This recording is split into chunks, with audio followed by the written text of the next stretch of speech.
حتى أتى بهم باب دمشق فوقفوا على درج باب المسجد الجامع حيث يقام السبي، وذلك في اليوم الأول من شهر صفر.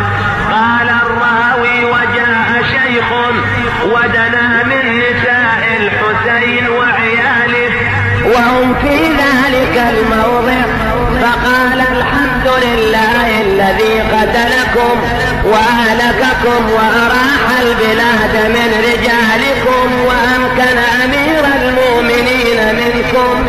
فقال له علي بن الحسين: يا شيخ هل قرأت القرآن؟ قال: نعم. قال: فهل عرفت هذه الآية؟ قل: لا أسألكم عليه أجرا إلا المودة في القربى. قال الشيخ: نعم قد قرأت ذلك. فقال علي عليه السلام: فنحن القربى يا شيخ، فهل قرأت في بني إسرائيل وآت ذا القربى حقا؟ فقال الشيخ: قد قرأت. فقال علي بن الحسين: فنحن القربى يا شيخ، فهل قرأت هذه الآية؟ واعلموا أن ما غنمتم من شيء فأن لله خمسا وللرسول ولذي القربى. قال: نعم. فقال له علي بن الحسين: فنحن القربى يا شيخ، فهل قرأت هذه الآية؟ إنما يريد الله ليذهب عنكم الرجس أهل البيت ويطهركم تطهيرا. قال الشيخ: قد قرأت ذلك.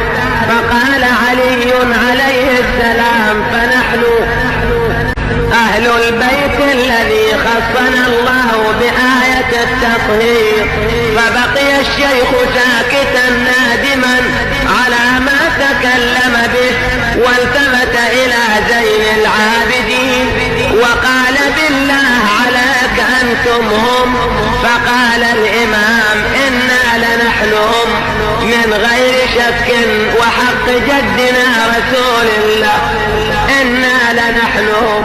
فبكى الشيخ ورمى عمامته ثم رفع رأسه إلى السماء وقال: اللهم إنا نبرأ إليك من عدو آل محمد من جن وإنس. ثم قال: هل لي من توبة؟ قال: نعم، إن تبت تاب الله عليك وأنت معنا. فقال: أنا تائب. فبلغ يزيد بن معاوية حديث الشيخ فأمر به فقتل.